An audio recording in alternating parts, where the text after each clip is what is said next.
Assalamualaikum warahmatullahi wabarakatuh. Selamat siang pemirsa TVRI Jambi dimanapun Anda berada, dan tentu senang sekali rasanya saya Doni Yusra dapat kembali hadir menyapa Anda dalam program Jambi Bicara. Dan hari ini bertepatan dengan 1 Oktober 2025 dan bertepatan dengan peringatan Hari Kesaktian Pancasila yang pada tahun ini mengangkat tema Pancasila Perekat Bangsa Menuju Indonesia Raya. Dan banyak hal yang kemudian perlu kita refleksi dan kita bahas berkaitan dengan momentum Hari Kesaktian Pancasila ini. Dan untuk membahas hal tersebut telah hadir di studio TVRI Jambi dua narasumber yang nanti akan berdiskusi dan juga akan berdialog bersama kita. Yang pertama telah hadir dari Pemuda Ikatan Cendekiawan Muslim Indonesia, Bapak Dr.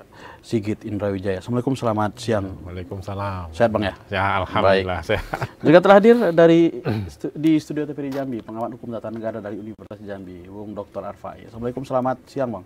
Waalaikumsalam warahmatullahi wabarakatuh. Sehat Bang ya? Alhamdulillah sehat. Baik, pemirsa, selama 60 menit ke depan kita akan berdiskusi dan banyak berdialog berkaitan dengan hal-hal yang berkaitan dengan Hari Kesaktian Pancasila, momentum, dan juga refleksi terhadap hari yang sangat bersejarah ini. Baik, pertama saya mau ke Bang Sigit dulu nih.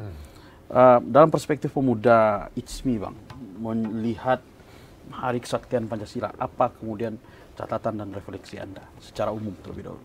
Ya, baik, pada pemirsa TVRI, kita untuk hari ini merayakan Hari Kesaktian Pancasila, tentu ini merupakan momentum bagi kita semua untuk mengingat kembali sejarah peradaban bangsa Indonesia ini ya. Jadi tentu saja kami dari Pemuda ICMI menilai bahwa Hari Kesaktian Pancasila ini memang betul ya, sesuai dengan tema sebagai perekat bangsa menuju Indonesia Raya. Ini kita di Pemuda ICMI berusaha untuk memposisikan bahwa pemuda itu adalah pewaris bangsa. Nah, jadi memang di mana nilai-nilai yang terkandung di Pancasila ini kalau bisa ini benar-benar dipahami oleh pemuda, terutama kita tentu saja Pak Doni ini di Provinsi Jambi ini ya. Nah, ini kita usahakan bagaimana nilai-nilai ini dipahami oleh pemuda, yang mana nantinya pemuda ini akan menjadi leader di Provinsi Jambi ini. Nah, kita harapkan ketika dia menjadi leader nanti, tentu dia akan memahami nilai-nilai Pancasila ini dan bisa diimplementasikan dalam kepemimpinannya atau dalam kesehariannya. Apakah Anda melihat ada potensi kemudian values atau nilai-nilai Pancasila ini mulai redup di kalangan generasi muda? Nah, ini kalau kita bagi, misalnya kita bagi ke generasi Z, terus terang saja hari ini memang terjadi penurunan value untuk pemahaman nilai Pancasila.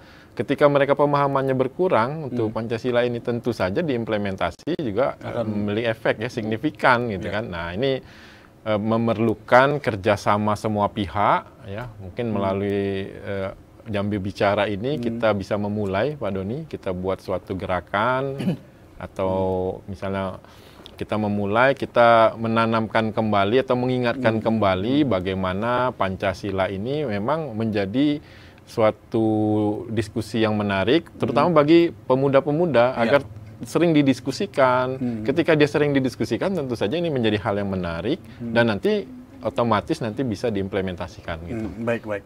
Bang Pai, kalau dalam sejarah bangsa ya, bisa dikatakan juga momentum 30 September ya, 1965 itu merupakan satu momentum juga, gerbang pergantian era kepemimpinan bangsa dari Orde Lama ke Orde Baru.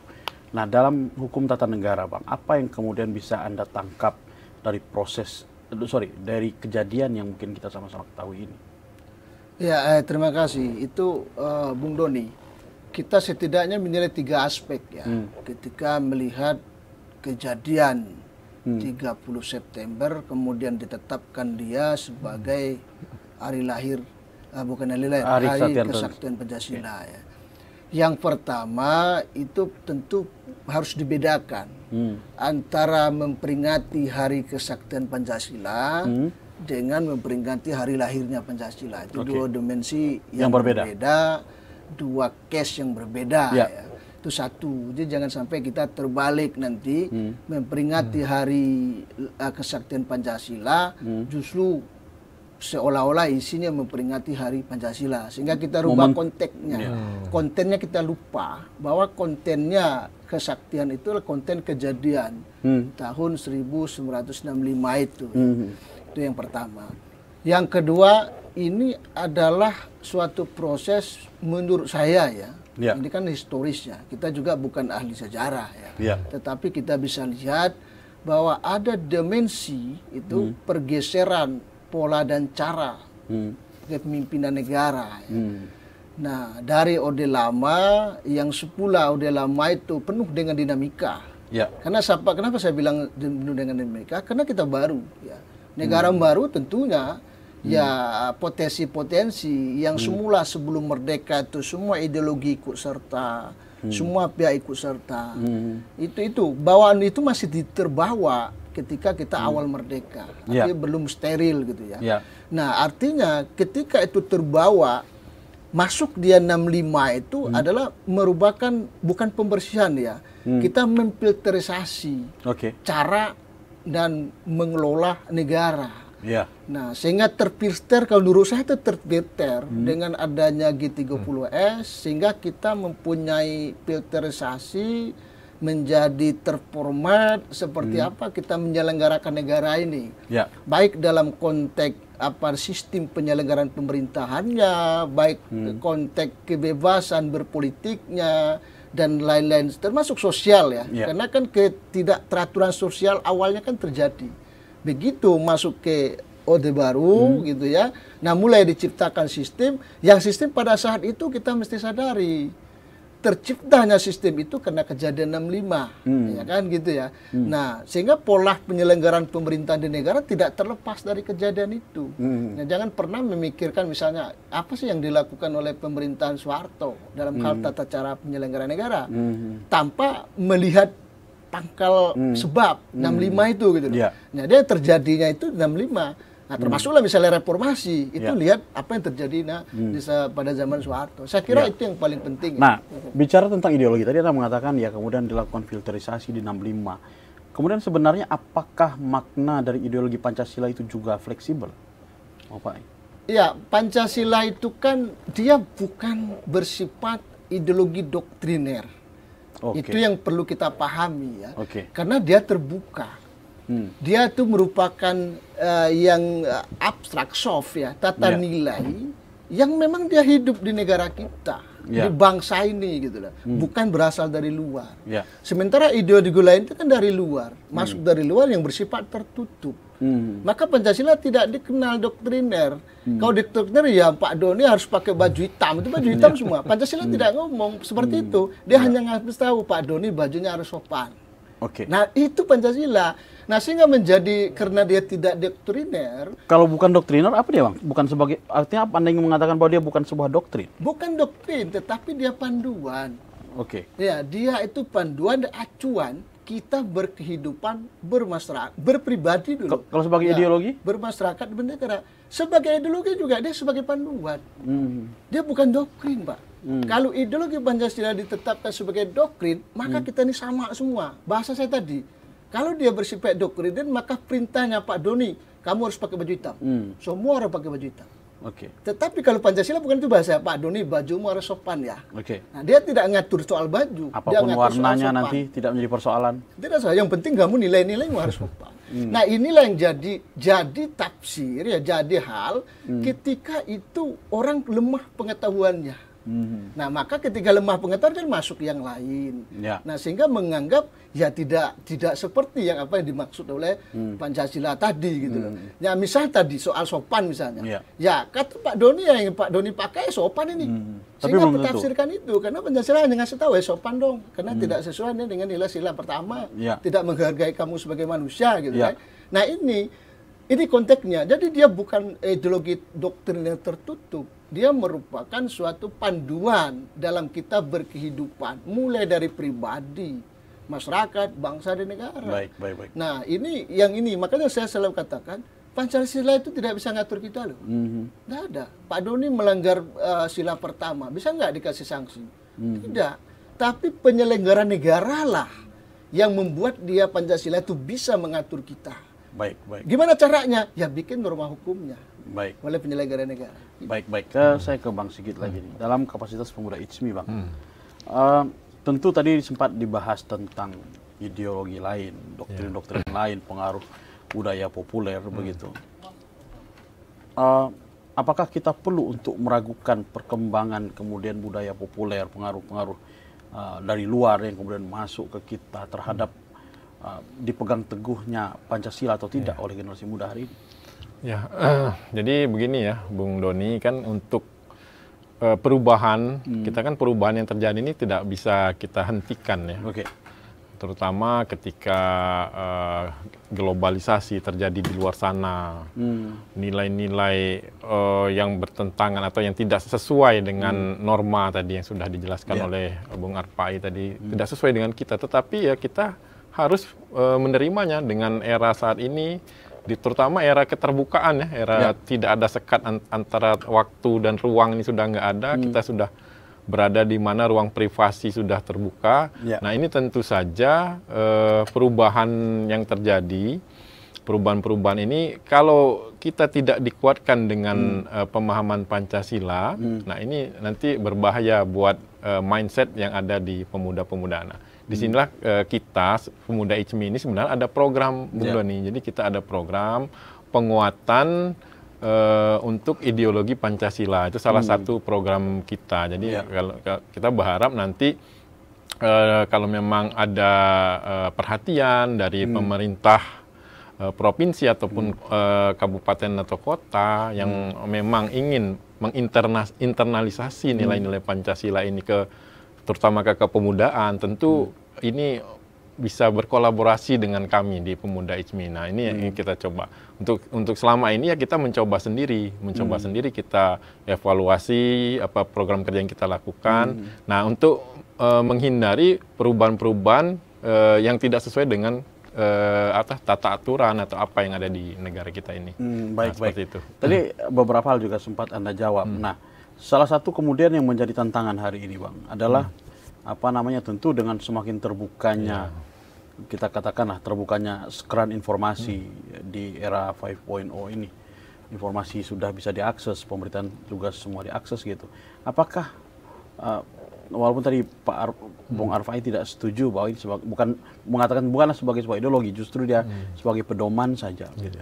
Tetapi kemudian bukan ideologi lah, artinya informasi, sekat informasi dari termasuk literasi terhadap ideologi lain kan juga mudah kemudian untuk diakses.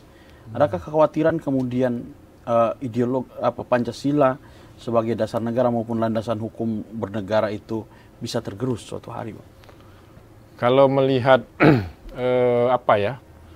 perjalanan dari kita melihat di perjalanan kepemudaan ini hari ini sebenarnya ke generasi yang sekarang ini mereka tidak peduli dengan kurang peduli kurang peduli dengan adanya ideologi lain. Ini karena tadi era keterbukaan informasi. Mereka generasi ini sudah bebas, Bung Doni, memilih mereka mau menjadi apa ya, Bung Arfai. Saya setuju bahwa Pancasila ini bukan ideologi dan memang bukan doktrin. Nah, itu saya sangat setuju dan memang generasi sekarang itu dia kurang untuk melaksana, Pak Bung Doni. Mereka akan mencari informasi yang sesuai dengan mereka untuk menghadapi tantangan zaman hari ini. Nah, ini tentu saja kalau di kita baik di akademisi maupun di tokoh-tokoh masyarakat ini harus mengingatkan kembali karena di antara adanya organisasi-organisasi yang ada di masyarakat tentu saja ideologi yang sudah dijelaskan oleh Bung Doni tadi tetap ada ya. Ideologi komunisme, ideologi marxisme, ideologi ini dia tetap ada, tetap hidup dan memang tidak bisa dimatikan. Nah, ketika kita pedoman hidup tadi Pancasila ini internalisasi nilai-nilai Pancasila ini berkurang, ketuhanan, kemanusiaan, keadilan sosial dan lain-lain itu berkurang. Nah, ini yang ideologi tadi itu tentu akan memberikan efek yang nanti bisa mempengaruhi generasi-generasi kita selanjutnya gitu. Itu yang kita khawatirkan, Bung Doni nanti. Baik. Menarik juga, Bang Pai, kalau kita berbicara sejarah berkaitan dengan tafsir Pancasila juga. Ya, tafsir terhadap Pancasila. Bagaimana sebenarnya status tafsir Pancasila ini? Apakah status tafsirnya itu sebagai suatu tafsir tunggal begitu yang kemudian dia menjadi pegangan dalam jangka panjang, atau memang terbuka ruang-ruang tafsir terhadap Pancasila itu sendiri? Jadi begini, ada dua aspek ya. Satu, menafsirkan Pancasila itu pada dasarnya diletakkan kepada kausa materialisnya kalau dalam filsafat Pancasila ya. Ya. Kausa materialis itu dilihat dari mana, dia berada di mana, berasal dari mana. Nah, sehingga orang bebas menafsirkan sila pertama. Oke. Tapi dia tidak bisa terlepas asal mulanya dari mana. Oke. Karena kalau dilihat kausa materialis kan tentu dia asalnya ada dari kultur Indonesia sendiri. Ya. Yang jauh sebelum Pancasila ditetapkan kultur itu sudah ada. Ya, kita sering mengatakan gini. Bagaimana sih cara orang taat pada Pancasila? Ada dua cara. Satu, taatlah pada hukum. Ya. Karena itu pasti tafsir Pancasila. Ya. Yang kedua, taatlah dengan adat budaya yang kita punya. Agama kita punya. Kan itu kausa materialisnya. Nah, masalahnya kan itu yang jadi jangan kan Pancasila. Adat budaya agama saja orang langgar. Itu satu. Ya. Nah, sehingga kalau ditanya apakah bebas orang tafsir Pancasila? Bebas, tetapi dalam konteks kausa materialnya. Oke. Nah, tidak boleh kita menafsirkan Pancasila melihat Amerika misalnya, atau melihat orang-orang komunis misalnya. Tidak boleh seperti itu. Nah, yang kedua saya ingin menyampaikan begini, Bung Doni. Ini kan hari ke-1 Pancasila. Ya. Tadi nyambung disampaikan oleh Bung Sigit tadi, bahwa dunia itu terbuka, globalisasi. Nah, ketika kita bicara kebesaran Pancasila ini, satu yang tidak perlu dilupakan, sangat tidak perlu dilupakan, adalah kejadian terjadi satu. Nah, sekarang pertanyaannya, di media seperti apa? Karena gini ya, Bung Sigit mau lihat, kalau zaman polanya beda Pak Doni. Kalau zaman Orde Baru, ya kan, nuansa menunjukkan kejadian 65 itu pemerintah yang bikin. Nah, Bung Sigit wajib nonton itu kan. Ada film wajib ini. Itu pemerintah yang bikin gitu. Nobar, ya. Setelah reformasi kan itu bergeser. Tidak lagi pemerintahan bikin, tapi dinamika sosial masyarakat yang menciptakan itu. Melalui apa? Melalui keterbukaan di media sosial. Ya. Nah, ini yang perlu kita ingat, yang perlu kita sadari termasuk para pemuda gitu. Ya. Misalnya, apa sih yang sebenarnya terjadi di situ? Pak Doni bisa lihat. Di 65? 65. Begitu buka YouTube, kita akan ketemu. Ada yang versi A, versi B, ada pengakuan A, pengakuan B, kan gitu ya. Dan macam-macam. Ya kan, macam-macam gitu kan. Dulu kita tidak pernah tahu bagaimana kejadiannya kecuali film. Ya. Tapi sekarang bisa, keluarganya bisa bicara, korban gitu ya. Dan itu yang pertama. Yang kedua, orang jangan lupa, kejadian ini bukan soal meninggalnya para jenderal itu saja. Ya.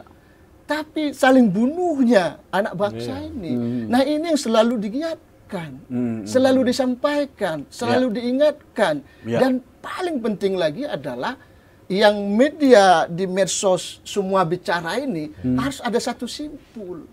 Kebenaran itu yang mana? Bukan dari arti kebenaran ini ngaku dia benar, ini ngaku bukan, tetapi satu hal yang kebenaran, barang itu terjadi. Nah, oleh karena itu satu hal yang perlu kita peringati, perlu kita ingat, bagaimana supaya jangan terjadi. Nah, bukan soal bahasanya ya hanya diselenggarakan saja, karena nuansanya berbeda. Kalau zaman Orde Baru kita akui, memang pemerintah yang bikin. Tapi sekarang tidak. Pemerintah tidak terlibat. Tidak mau dia membuat dinamika sosial dan media sosial yang memunculkan itu. Akan lihat dinamika hari ini. Baik, kita tahan dulu. Pemirsa, jangan kemana-mana karena Jambi Bicara akan kembali setelah pesan-pesan berikut ini.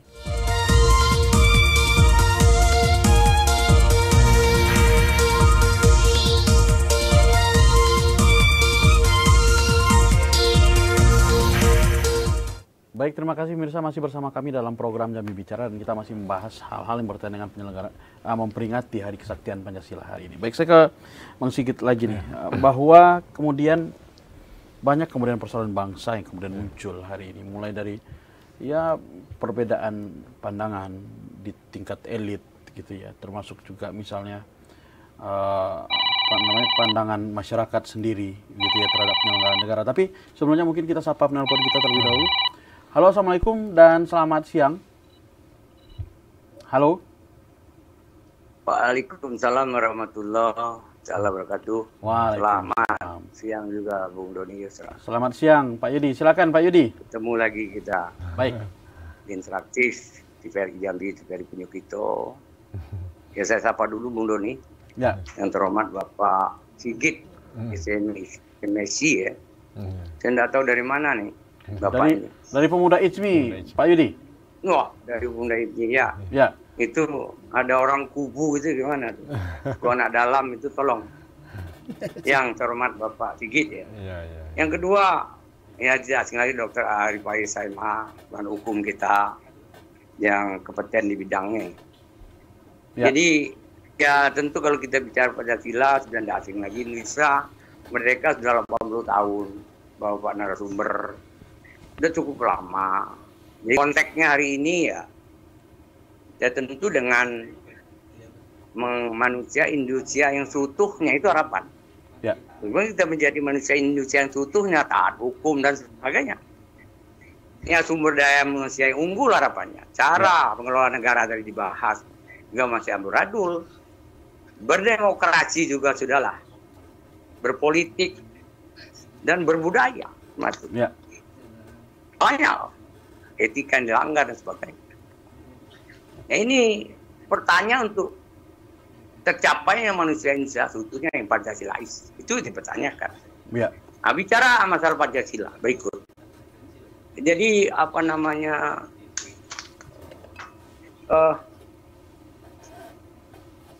pencerminan atau aplikasi masih dipertanyakan sampai hari ini. Sepakat dengan narasumber.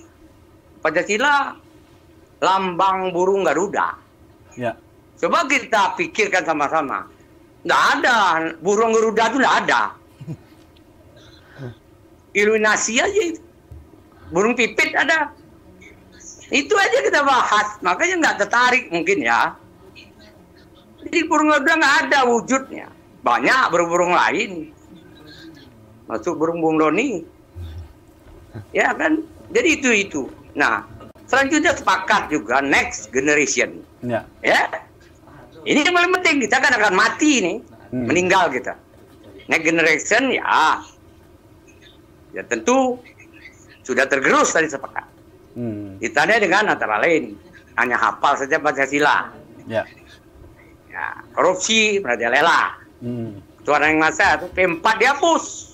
Ya. Coba BPIP bermasalah terus. Mengelola Pancasila bermasalah terus. Nah itu dipertahankan negara ini. Memang way of life ini Pancasila ini terus dipertanyakan. Nah upaya konkretnya dari segi Bapak narasumber ini, apa yang harus kita rubah untuk 2045? Itu sulit. Ya. Nah itu burung Garuda tadi. Jadi di dunia ini kita harus bangga bahwa satu-satu negara Indonesia yang mempunyai Pancasila dasar negaranya. Ya. Malah kita sendiri yang tidak bangga, itu momentumnya. Ya. Jadi momentum ini saya tidak bisa tertarik ke depannya. Justru kita sendiri yang tidak bangga berpancasilais dalam kehidupan sehari-hari. Itu pertanyaannya. Jadi makanya terakhir negara Jepang contoh, itu agamanya Shinto, Pak. Bukan main pesatnya maju negaranya. Karena sumber daya manusia ditekan dengan rupa. Dia cuma hanya modal gempa saja. Kita Islam mayoritas. Coba masa tidak pernah maju. Baik. Jadi kenyataannya lah. Baik. Kita telah menangkap tadi banyak poin dari Pak Yudi tadi, dan mungkin ada satu poin penting ini berkaitan dengan kemudian keberlangsungan. Itu juga yang mau kita tanya Bang, bahwa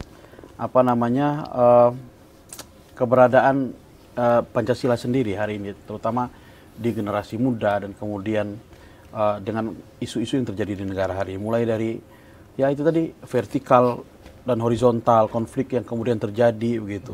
Kalau kita berkaca dari apa yang terjadi di 65 juga warna-warna seperti itu juga ada.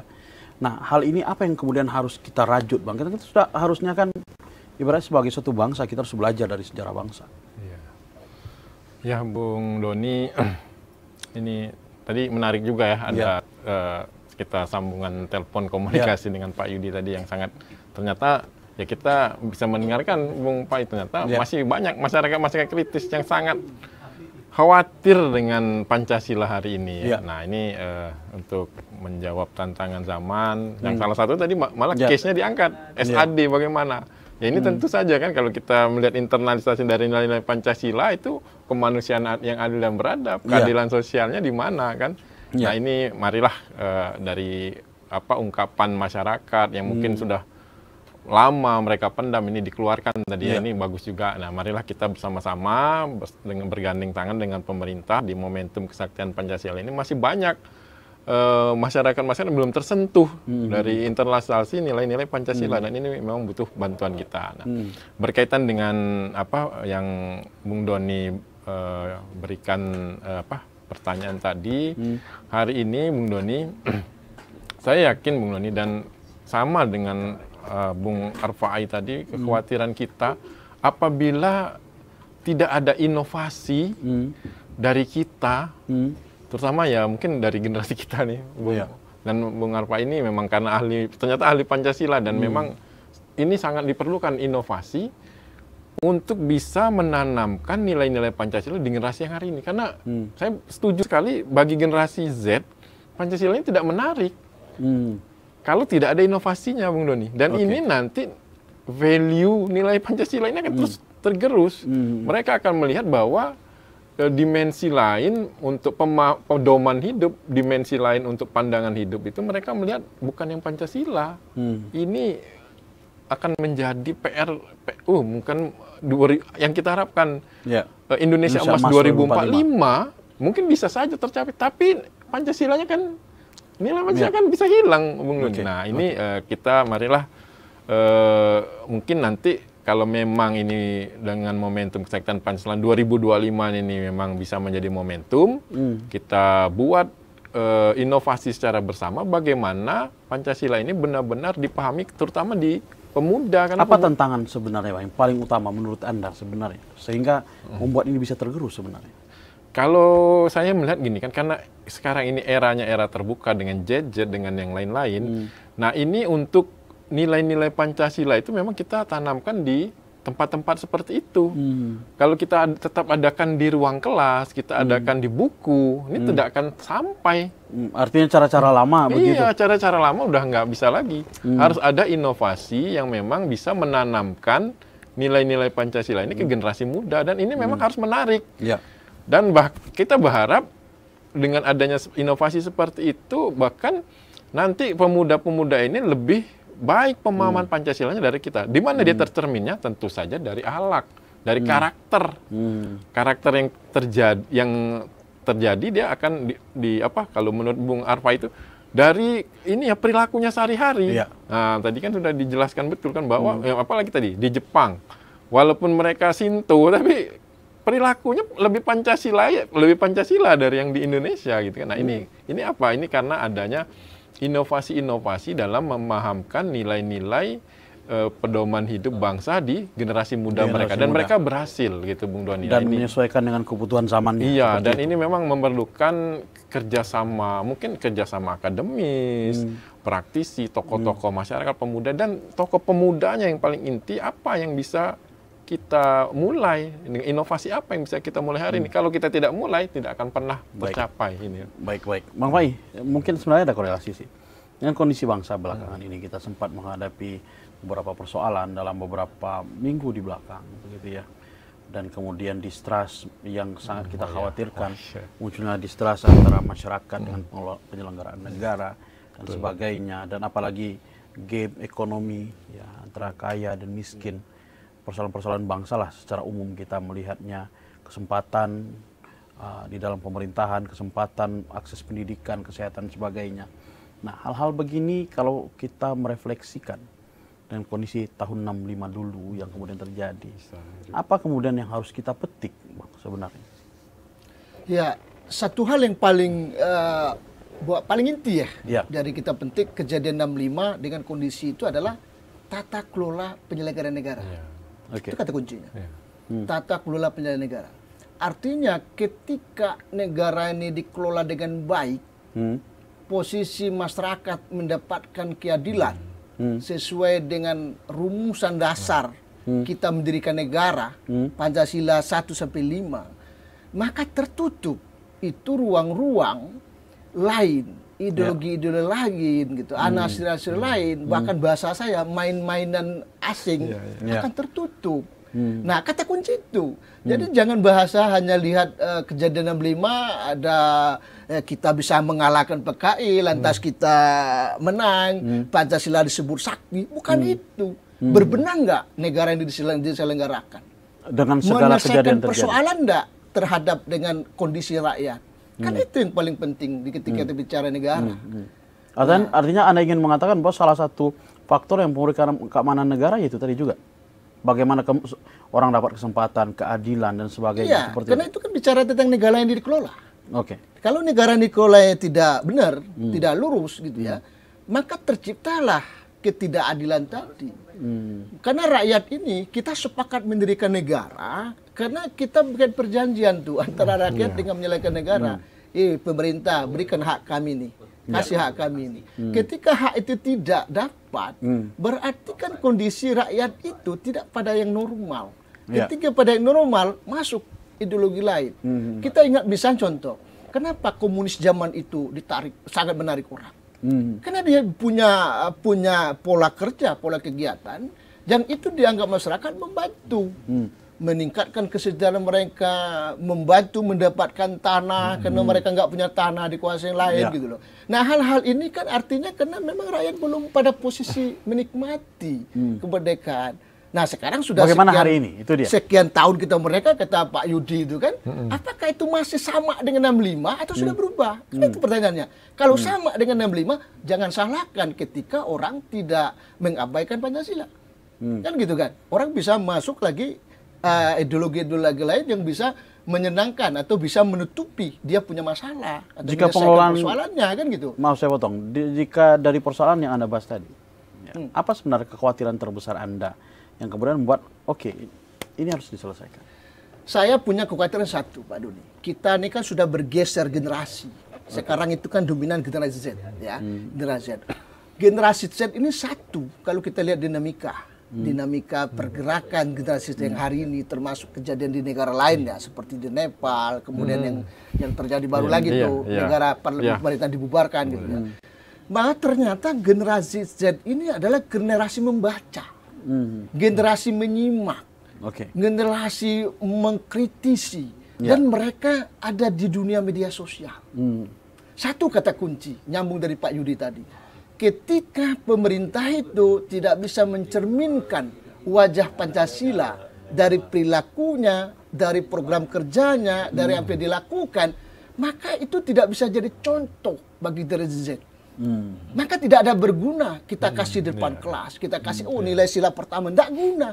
Oleh karena itu satu yang paling saya khawatirkan, nilai-nilai Pancasila itu jadi hilang karena tidak ada keteladanan para penyelenggara negara ini.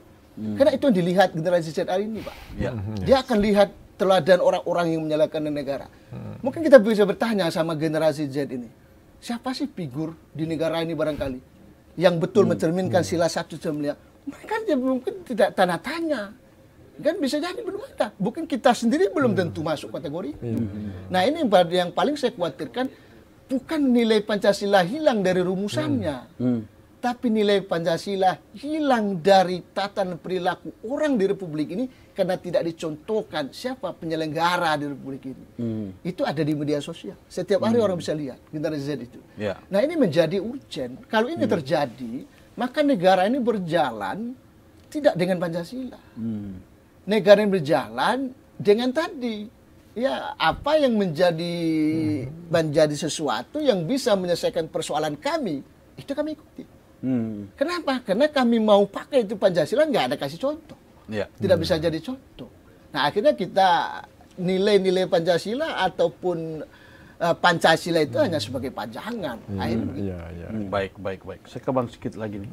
Bang, ada kaitan sih dengan tadi trust masyarakat, dan kemudian tadi kita berbicara faktor isu ekonomi yang juga semakin meruncing, gitu ya, meruncing kondisinya, kemudian angka kemiskinan, pengangguran, dan sebagainya. Nah, bagaimana kemudian negara ini harus merespon ini sebenarnya, Bang? Merespon dalam konteks adalah bagaimana, dan kalau kita ingin berbicara tentang stabilitas negara dan sebagainya, apa yang kemudian harus direspon negara dalam hal ini. Tapi sebelum Anda jawab, kita tahan dulu. Pemirsa jangan kemana-mana karena Jambi Bicara akan kembali setelah pesan-pesan berikut ini.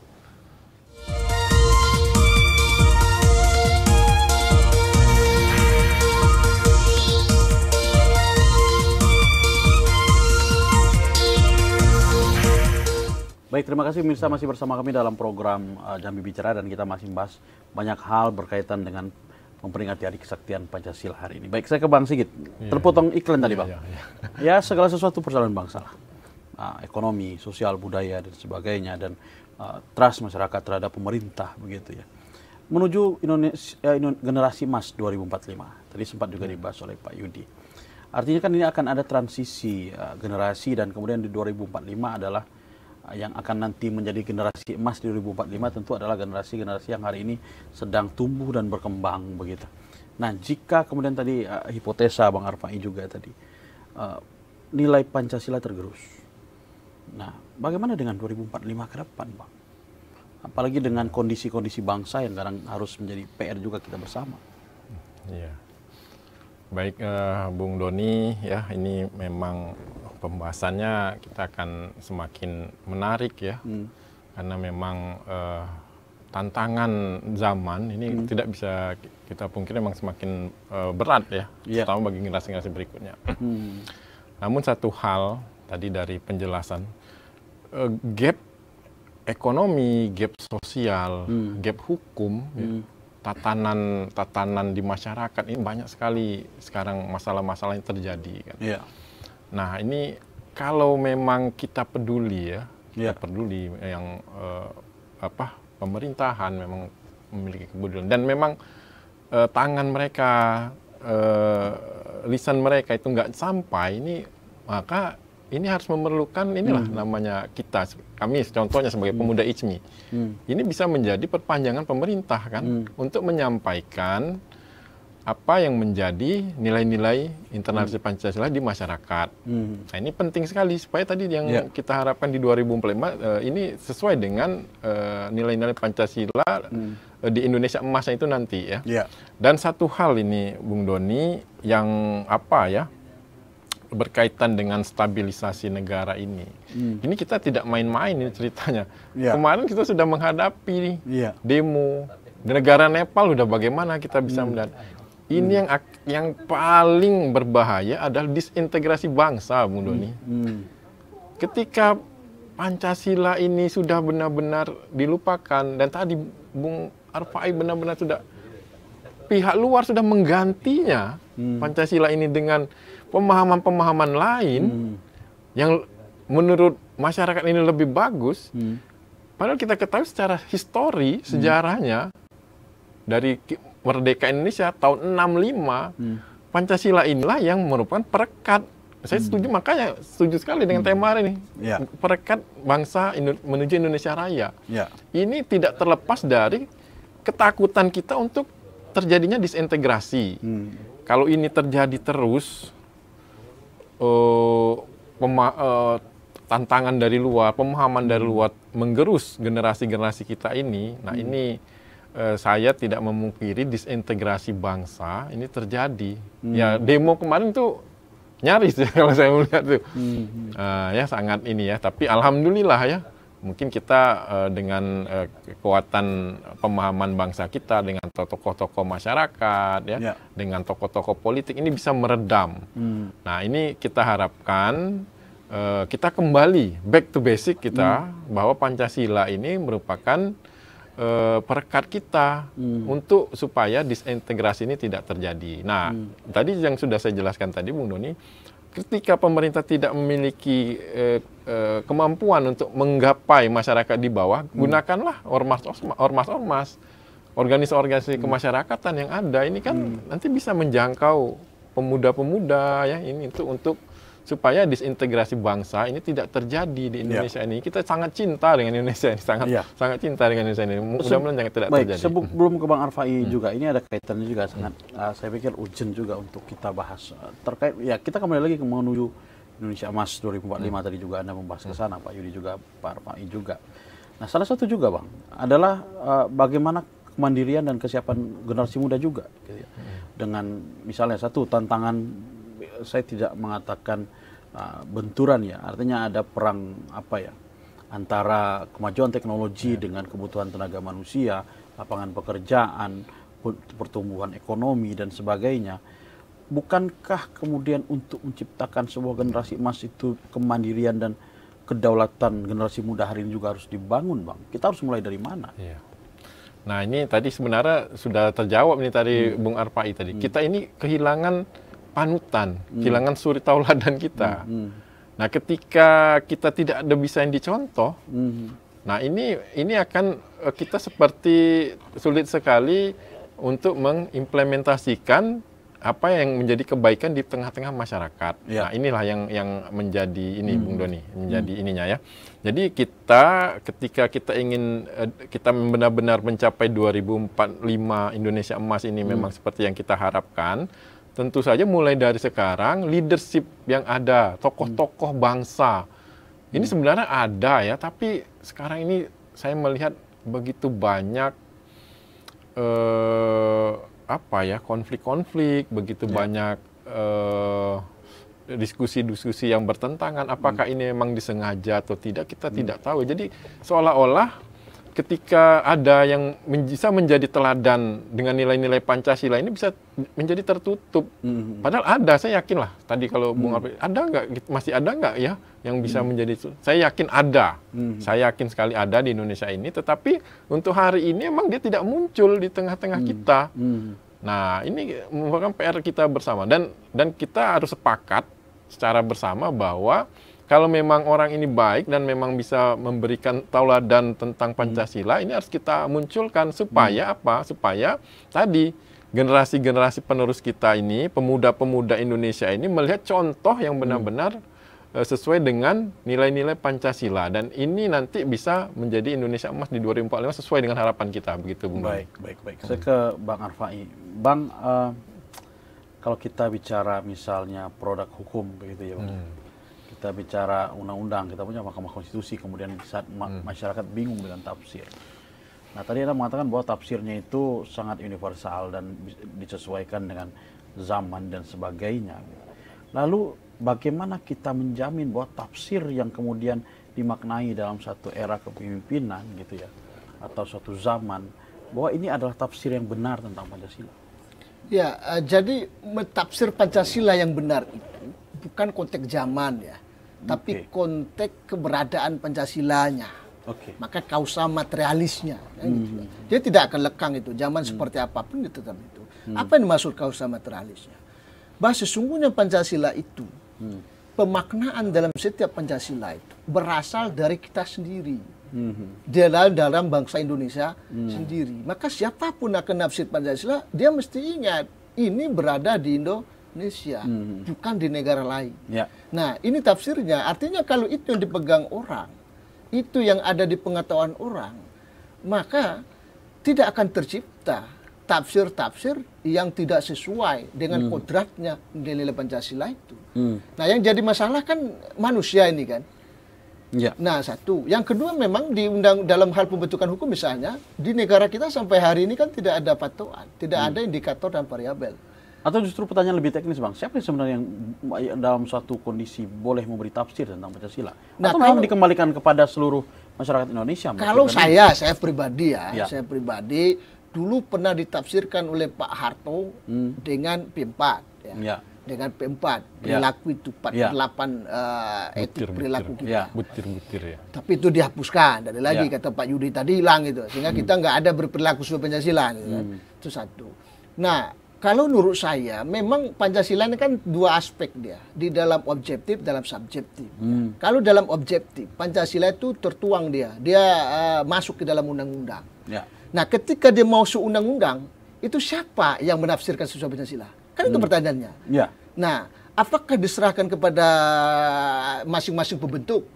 Padahal kata Prof. Jimnev sedikit gitu lah.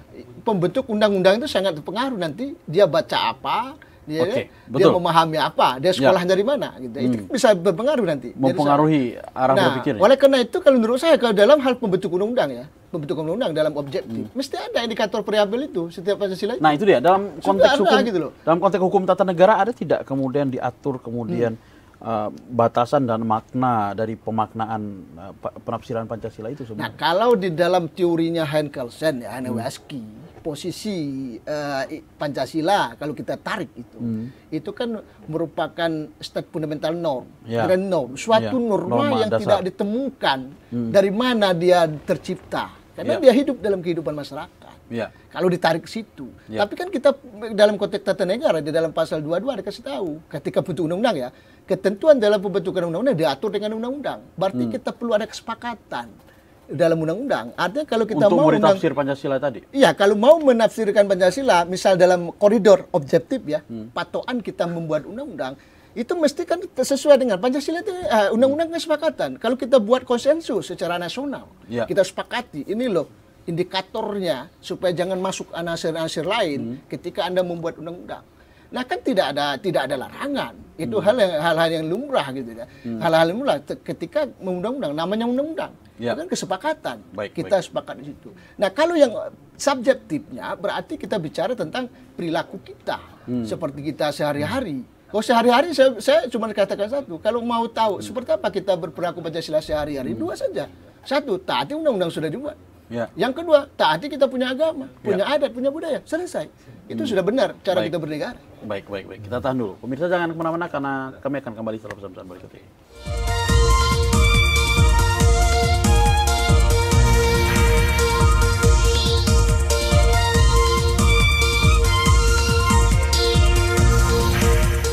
Baik, terima kasih pemirsa masih bersama kami dalam program Jambi Bicara dan kita telah sampai di penghujung acara kita pada hari ini. Mungkin Bang Arfai untuk menutup acara kita pada hari ini. Iya, sesuai dengan tema ya, bahwa ini Hari Kesaktian Pancasila, Pancasila itu merajut kesatuan Indonesia ya. Maka saya berpendapat ya, agar betul-betul Pancasila itu bisa merajut dan menuju Indonesia Raya generasi emas itu, maka semua pemimpin negara ini mesti jadi contoh tauladan yang benar sesuai dengan nilai-nilai Pancasila.